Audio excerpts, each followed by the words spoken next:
Ташкент облусунун Паркент районунун тургундары суу ичкен дарыя Түшкөн Аялды Сабап Салышты. Кадрларда жергиликтүү тургундардын бири башка айылдан келген кызды кантип жылаңачтап сабап салгандыгы көрсөтүлгөн. Бул видеороликти YouTube тармагынан сиздерге көрсөтө албайбыз. Себеби бул YouTube тармагынын эрежелерин бузат. Пикир келишпестиктен улам бири-бирине ок чыгарышып, жаракат алгандары ооруканага түшкөн. Бул тууралуу Чүй облустук ИИБ билдирди. Маалыматта ушул жылдын 24-июлунда Памфилов районунда октон жаракат алган 2 адам ооруканага түшкөн. Ал эми аларга карай ок чыгарган жаран убактылуу камоочу жайга киргизилген.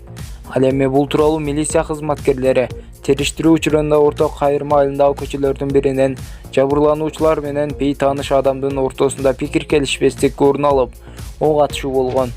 Бул факты кылмыштардын жана жоруктардын бирдиктүү рестерине 266-бирине бээ баштык боюнча катталып, сотко чейинки өндүрүш иштери башталган деп билдиришкен. Орок айылында белгисиз адам асынып турган жеринен табылды. Милиция жардам сурайт. Орок айылында белгисиз адам асынып турган жеринен табылды. Милиция анын өзүн тактоо үчүн жардам сурап жатат. Бул тууралуу Чүй ОИБ'нин басма-сөз кызматы билдирди. Анын айтымында 20-июлда Орок айылынын аймагында жолдун жанындагы талаадан асынып өлгөн адам табылды деген билдирүү түшкөн. Маркум болжол менен 20-25 жаштар чамасындагы азия түспөлүндөгү жигит. Кийген кийими латын тамгалары менен баш сөөктүн сүрөтү түшүрүлгөн кара футболка, көк джинсы шым, бутунда кара кроссовка, белгилери бою 165-170 см. Арык чырай, узун кара чач, көздөрү күрөң.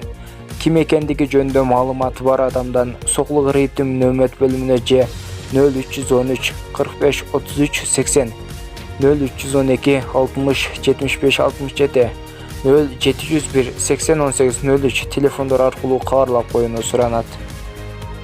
Сууга түшөм деп 10 жашар бала агып кетти. Ысыкта сууга түшөм деп катуу аккан сууга агып кетип каза болду. Бул тууралуу өлкөнүн кызматкерлери билдиришкен. Маалыматта 26-июл күнү Көкжар айылынын 11 жашар өспүрүм сууга түшөм деп агып кеткен.